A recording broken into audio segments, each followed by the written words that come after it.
Hey guys, welcome back to another chapter book today. This one is Coraline by Neil Gilman.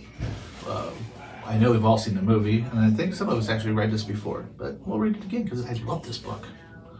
Alright, let's get started. Chapter 1. Coraline discovered the door a little while after they moved into the house. It was a very old house. It had an attic under the roof and a cellar under the ground and an overgrown garden with huge old trees in it. Coraline's family didn't own all of the house. It was too big for that. Instead, they owned part of it. There were other people who lived in the old house. Miss Spink and Miss Forcible lived in the flat below Coraline's on the ground floor. They were both old and round. They lived in their flat with a number of aging Highland Terriers who had names like Hamish and Andrew and Jock. Once upon a time, Miss Spink and Miss Forcible had been actresses, as Miss Spink told Coraline the first time she met her. "You see, Caroline," Miss Spink said, getting Coraline's name wrong, "both myself and Miss Forcible were famous actresses in our time. We trod the boards lovely. Oh, don't let Hamish eat the fruitcake, or he'll be up all night with his tummy." "It's Coraline, not Caroline." "Coraline," said Coraline. In the flat above Coraline's, under the roof, was this crazy old man with a big mustache. He told Coraline that he was training a mouse circus. He wouldn't let anyone see it. "One day, little Caroline, when there are already everyone in the whole world will see the wonders of my mouse circus. You ask me why you cannot see it now? Is that what you ask me?" "No," said Coraline quietly. "I asked you not to call me Caroline. It's Coraline." "The reason you cannot see the mouse circus," said the man upstairs, "is that the mice are not yet ready and rehearsed.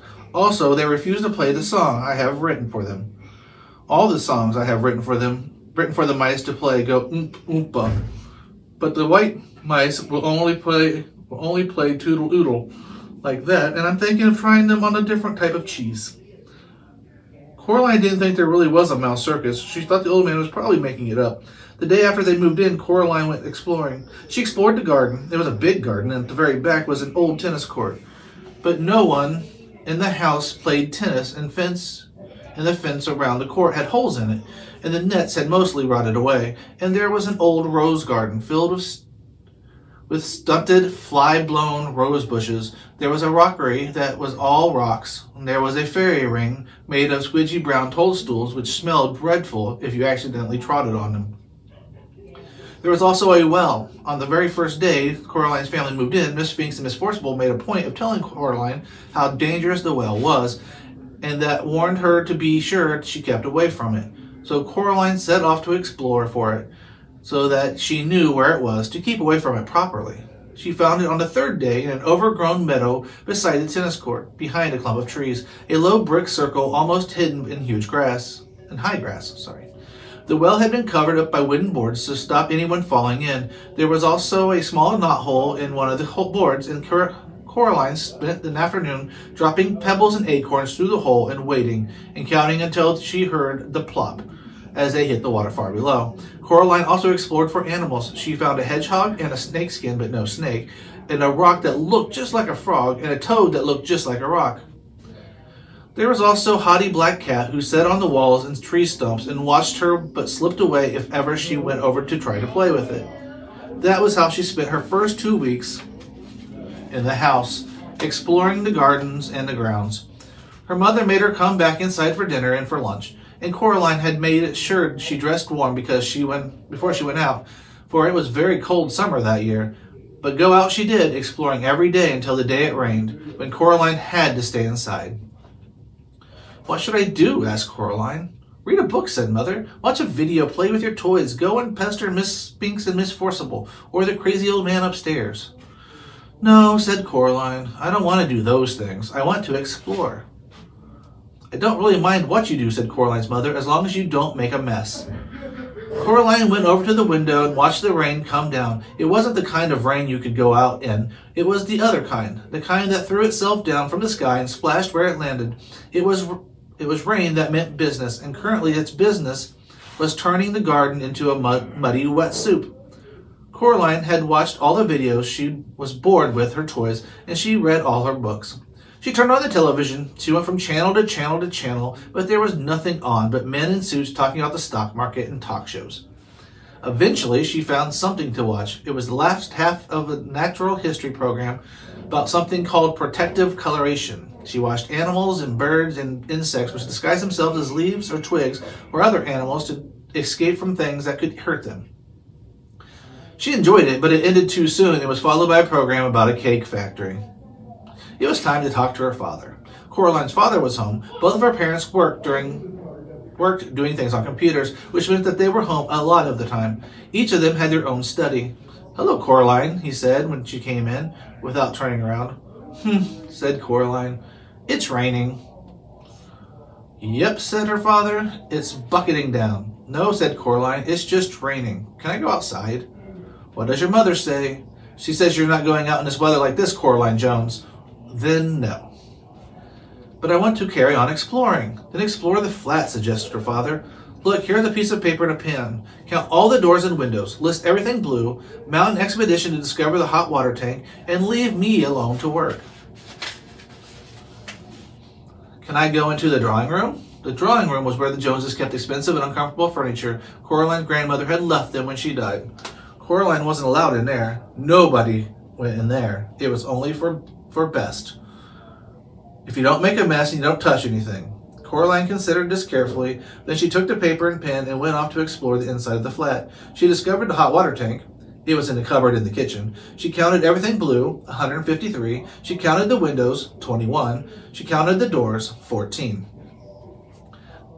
Of the doors that she found, 13 open and closed. The other, the big carved brown wooden door at the far corner of the drawing room, was locked. She said to her mother, "Where does that door go?" "Nowhere, dear." "It has to go somewhere." Her mother shook her head. "Look," she told Coraline. She reached up and took a string of keys from the top of the kitchen door frame.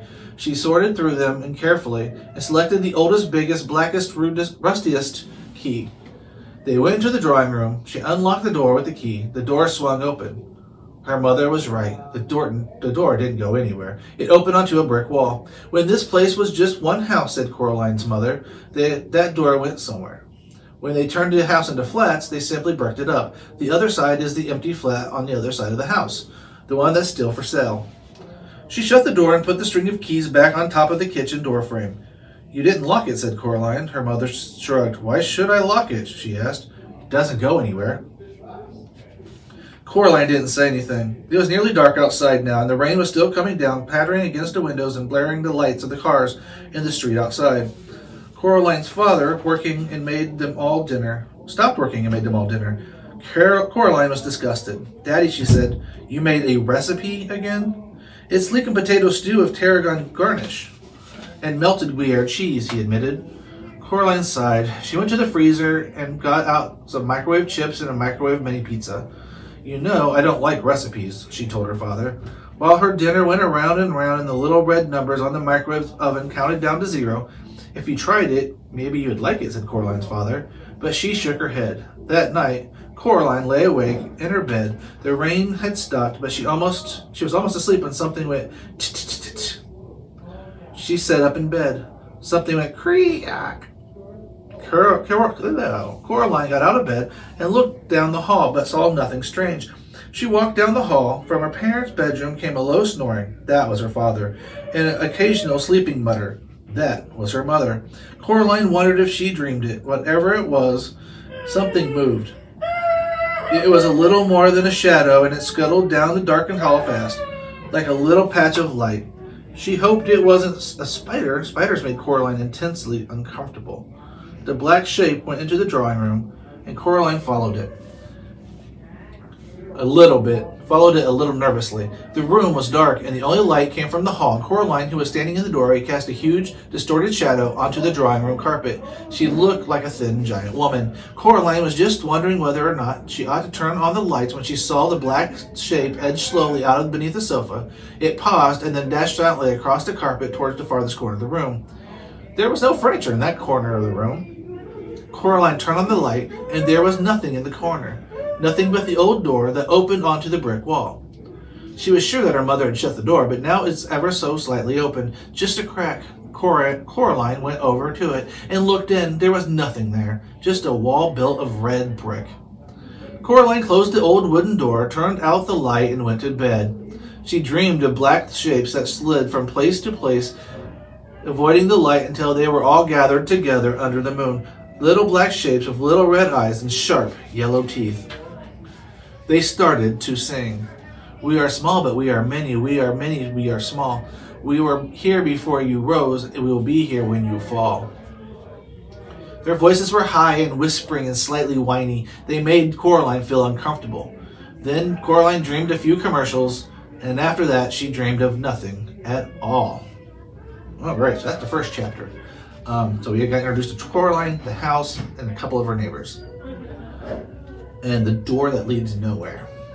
That her mom shut but didn't lock because there was no reason to lock because there was a brick wall behind it. But when she found the shape she went looking for, the door was open slightly. So that seems weird. Who opened it? But, well, I guess we won't know that for a while, will we? So we'll go on to chapter 2. There's no reason not to read. The next day it had stopped raining, but thick white fog had lowered over the house. I'm going for a walk, said Coraline. Don't go too far, said her mother, and dress up warmly. Coraline put on her blue coat with a hood, her red scarf, and her yellow Wellington boots. She went out. Miss Spinks was walking her dogs. Hello, Caroline, said Miss Spinks. Rotten weather. Yes, said Coraline. I played Portia once, said Miss Spinks. Miss Forcible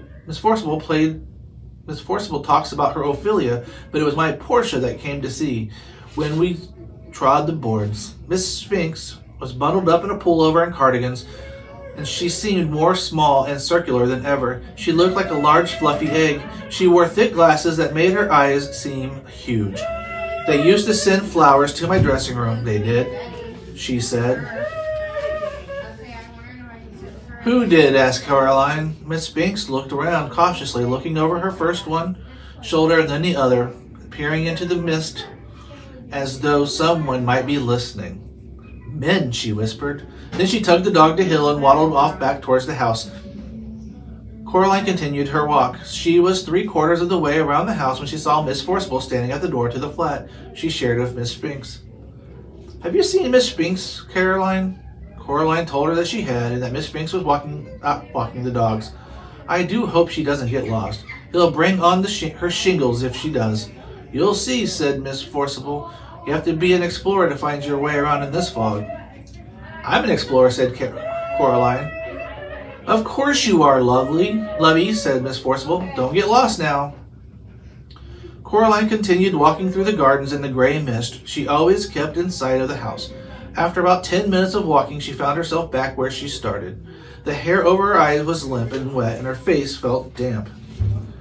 Ahoy, Caroline, said the crazy old man upstairs. Oh, hello, said Coraline. She could hardly see the old man through the mist. He walked down the steps on the outside of his house that led up to Coraline's front door and to the door of his flat. He walked down very slowly. Coraline waited at the bottom of the stairs. The mice do not like the mist, he told her. It makes their whiskers droop. I don't like the mist much either, admitted Coraline. The old man leaned down so close that the bottom of his mustache tickled Coraline's ears. The mice have a message for you, he whispered. Coraline didn't know what to say. The message is this: don't go through the door. He paused. Does that mean anything to you? No, said Coraline. The old man shrugged. They are funny, the mice. They get things wrong. They got your name wrong. You know, they kept saying Coraline, not Caroline. Not Caroline at all. He picked up the milk bottle from the bottom of the stairs and started back up to his attic flat. Coraline went indoors. Her mother was working in her study and her mother was working in her study. Her mother's study smelled of flowers. What shall I do? Asked Coraline. When do you go back to school? Asked her mother. Next week, said Coraline. Said Mother. I suppose I shall have to get you new school clothes. Remind me, dear, or else I'll forget. She went back to typing things on the computer screen. What shall I do? Repeated Coraline. Draw something. Her mother passed her a sheet of paper and ballpoint pen. Coraline tried drawing the mist, but after 10 minutes of drawing, she still had white sheet of paper with M-I-S-T on it, written on it in one corner in the slightly wiggly letters. She grunted and passed it to her mother. Very modern, dear, said Coraline's mother. Coraline crept into the drawing room and tried to open the old door in the corner. It was locked once more. She supposed her father must have locked it again. She shrugged. Coraline went to see her father. He had his back to the door as she typed. Go away, he said cheerfully as she walked in. I'm bored, she said. Learn how to tap dance, he suggested without turning around. Coraline shook her head. Why don't you play with me, she asked. Busy, he said. Working. He added. He still hadn't turned around to look at her. Why don't you go and bother Miss Spinks and Miss Forcible? Coraline put on her coat and pulled up her hood and went out of the house. She went downstairs. She rang the door for Miss Spinks and Miss Forcible's flat. Coraline could hear her frenzied wolfing as the Scotty dogs ran out into the hall. After a while, Miss Spinks opened the door. Oh, it's you, Caroline, she said. Angus Hamish Bruce, down now, lovies. It's only Caroline. Come in, dear. Would you like a cup of tea? The flat smelled of furniture polish and dogs. Yes, please, said Coraline. Miss Spinks led her into a dusty little room in which they called the parlor. On the walls were black and white photographs of pretty women and the theater programs in frames. Miss Forcible was sitting in one of the armchairs knitting hard. They poured Coraline a cup of tea in a little pink bone china cup with a saucer. They gave her a dry Garibaldi biscuit to go with it. Miss Forcible looked at Miss Spinks, picked up her knitting, and took a deep breath. Anyway, April, as I was saying, you still have to admit there's life in this old dog yet. Miriam, dear, neither of us is young as we were. Madame Arcady, replied Miss Forcible, the nurse in Romeo, Lady Bracknell, character parts. They can't retire you from the stage. Now, Miriam, we agreed, said Miss Spinks. Coraline wondered if they'd forgotten she was there. They weren't making much sense. She decided they were having an argument, as old and comfortable as an armchair, the kind of argument that no one ever really wins or loses, but which can go on forever, if both parties are willing. She sipped her tea. I'll read the leaves if you want, said Miss Spinks to Coraline. Sorry, said Coraline. The tea leaves, dear. I'll read your fortune. I'll read your future, sorry.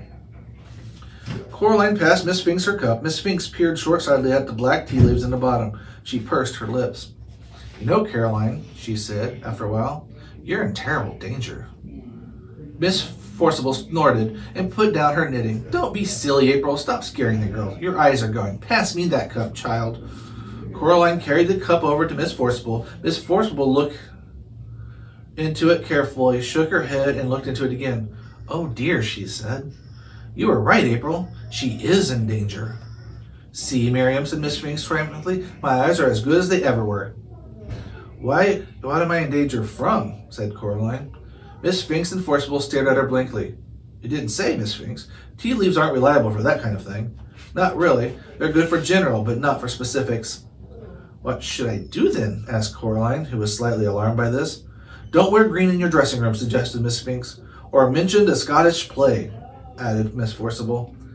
Coraline wondered why so few of the adults she had met made any sense. She sometimes wondered who they thought they were talking to. And be very, very careful, said Miss Spinks. She got up from the armchair and went over to the fireplace. On the mantelpiece was a small jar, and Miss Spinks took off the top of the jar and began to pull things out of it. There was a tiny china duck, a thimble, a strange little brass coin, 2 paper clips, and a stone with a hole in it.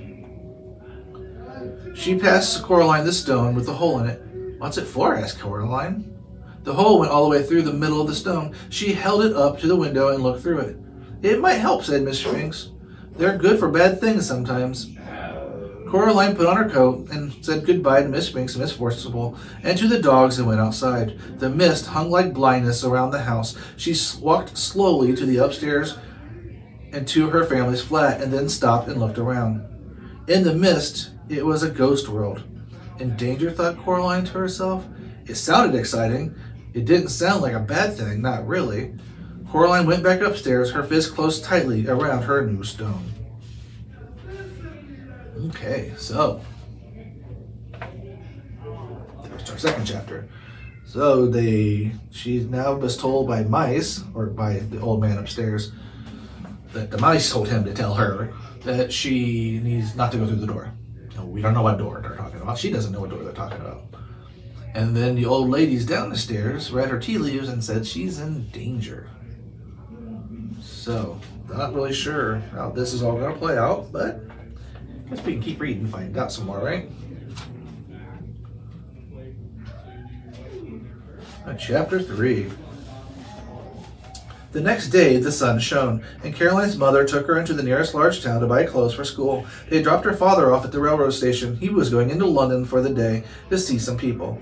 Coraline waved him goodbye. They went to the department store to buy the school clothes. Coraline saw some day-glow green gloves she liked a lot. Her mother refused to buy them for her, preferring instead to buy white socks, navy blue school underpants, 4 gray blouses, and a dark gray skirt. But Mom, everybody at school's got gray blouses and everything. Nobody's got green gloves. I could be the only one. Her mother ignored her. She was talking to the shop assistant. They were talking about what kind of sweater to get Coraline, and were agreeing that the best thing to do would to get one that was embarrassing large and baggy, in hopes that one day she might grow into it. Coraline wandered off and looked at the display of Wellington boots, shaped like frogs and ducks and rabbits. Then she wandered back. Coraline, oh, there you are. Where on earth were you? I was kidnapped by aliens, said Coraline. They came down from outer space with ray guns, but I fooled them by wearing a wig and laughing in foreign accents, and I escaped. Yes, dear. Now, I think you could do with some more hair clips, don't you? No. Well, let's say half a dozen to be on the safe side, said her mother. Coraline didn't say anything. In the car on the way back home, Coraline said, What's in the empty flat? I don't know. Nothing, I expect. It probably looks like our flat, but before we moved in, empty rooms. Do you think you could get into it from our flat? Well, unless you can walk through bricks, dear. Oh. They got home around lunchtime. The sun was shining, although the day was cold. Coraline's mother looked in the fridge and found a sad little tomato and a piece of cheese with green stuff growing on it. There was only a crust in the bread bin. Better dash down to the shops and get some fish fingers or something, said her mother. Do you want to come? No, said Coraline. Suit yourself, said Mother, and left. Then she came back and got her purse and car keys and went out again. Coraline was bored. She flipped through a book her mother was reading about native people in a distant country, how every day they would take pieces of white silk and draw on them in wax, and then dip the silk in dye, and then draw on them more in wax, and then dye them some more, and then boil the wax out in hot water, and then finally throw the now beautiful clothes on a fire and burn them to ashes. Seemed particularly pointless to Coraline, but she hoped that the people enjoyed it. She was still bored, and her mother wasn't yet home. Coraline got a chair and pushed it over to the kitchen door. She climbed onto the chair and reached up. She got down, then got up, then got a broom from the broom cupboard. She climbed back on the chair again and reached up with the broom. Chink. She climbed down from the chair and picked up the keys. She smiled triumphantly. Then she leaned the broom against the wall and went into the drawing room. The family did not use the drawing room. They had inherited the furniture from Caroline's grandmother, along with a wooden coffee table, a side table, a heavy glass ashtray, and an oil painting of a bowl of fruit. Coraline could never work out why anyone would want to paint a bowl of fruit. Other than that, the room was empty and there were no knickknacks on the mantelpiece, no statues or clocks, nothing that made it feel comfortable or lived in. The old black key felt colder than any of the others, and she pushed it into the keyhole. It turned smoothly with a satisfying clunk. Coraline stopped and listened. She knew she was doing something wrong, and she was trying to listen for her mother coming back, but she heard nothing. Then Coraline put her hand on the doorknob and turned it, and finally she opened the door. It opened on the dark hallway. The bricks had gone as they'd never been there. They were cold and musty. Smells coming through the open doorway. It smelled like something very old and very slow. Coraline went through the door. She wondered why the empty flat would be like if that was where the corridor led. Coraline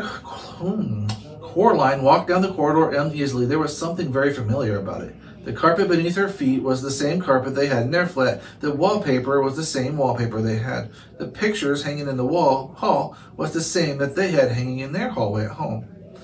She knew where she was. She was in her own home. She hadn't left. She shook her head, confused. She stared at the picture hanging on the wall. No, it wasn't exactly the same. The picture they had in their home hallway showed a boy in old-fashioned clothes staring at some bubbles, but now the expression on his face was different.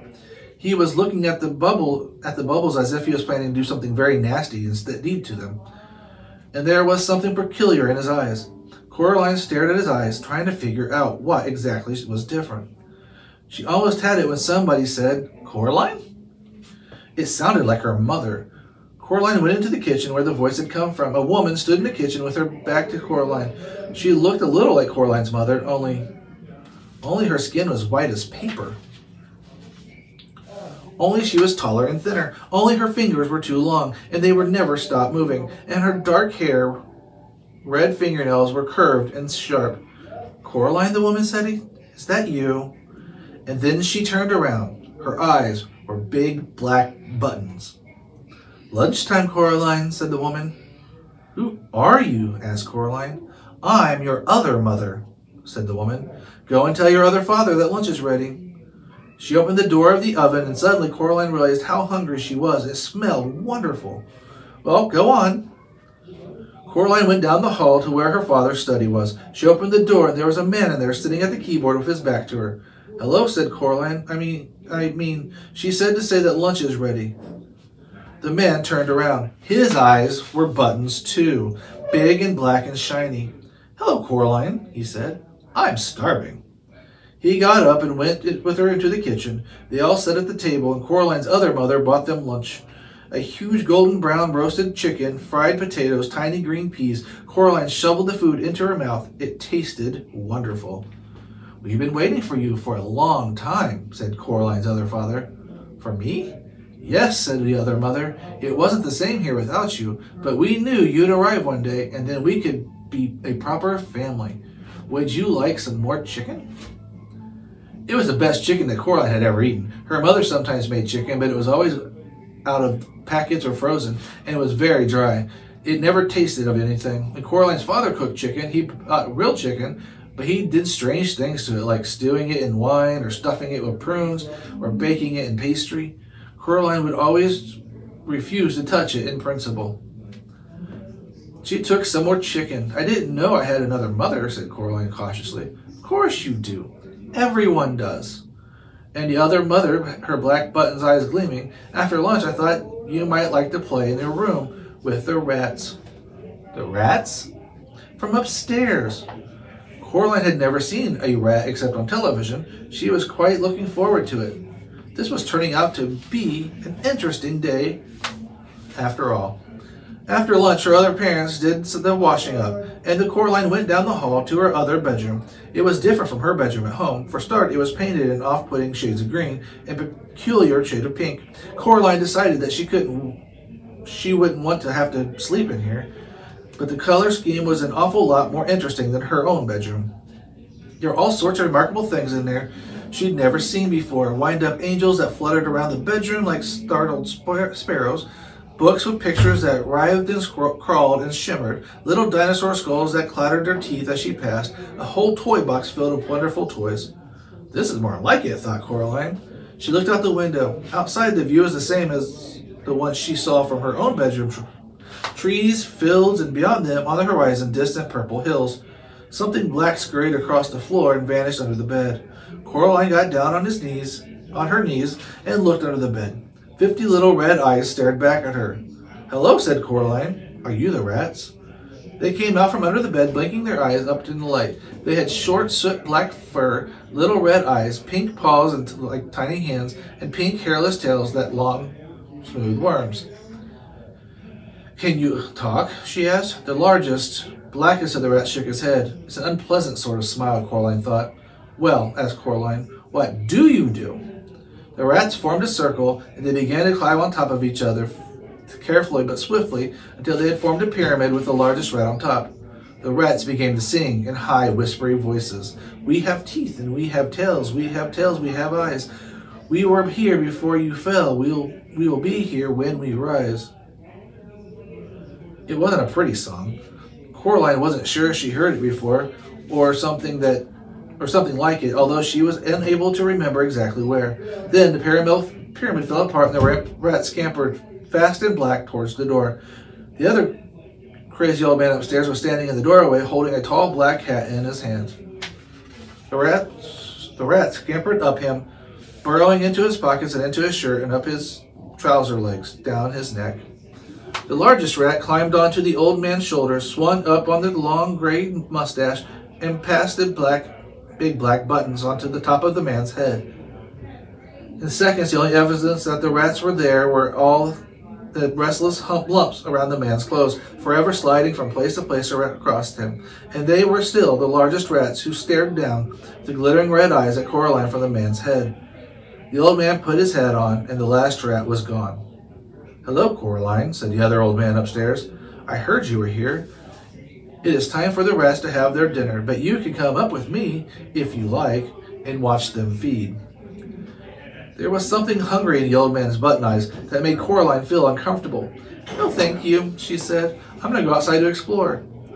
The old man nodded very slowly. Coraline could hear the rats whispering to each other, although she could not tell what they were saying. She was not certain that they wanted to know what they were saying. Her other parents stood in the kitchen doorway as she walked down the corridor, smiling identical smiles and waving slowly. "Have a nice time outside," said Other Mother. "We'll just wait here for you to come back," said Other Father. When Coraline got to the front door, she turned back and looked at them. They were still watching her and waving and smiling. Coraline walked outside and down the steps. Okay, so that's the end of that chapter. So we've met Other Mother and Other Father. There was something strange about them. You remember what it was? They had button eyes. Big black button for eyes instead of regular eyes. Which, right there is creepy. And they had creepy smiles. And the other mother made great food. They told her to go to a room and play with some weird animal. What was it? Alright, the rats. Who wants to play with rats, right? And then the other old man with his big black button eyes showed up in her door. She said she didn't want to go to his apartment because it creeped her out. And she went outside to explore. Her other parents said, "Hey, cool, we'll see you later." So that's where we're in this video. Hope you guys are enjoying it already. I certainly am. I love this book. And we'll be back with some more chapters next time. See ya.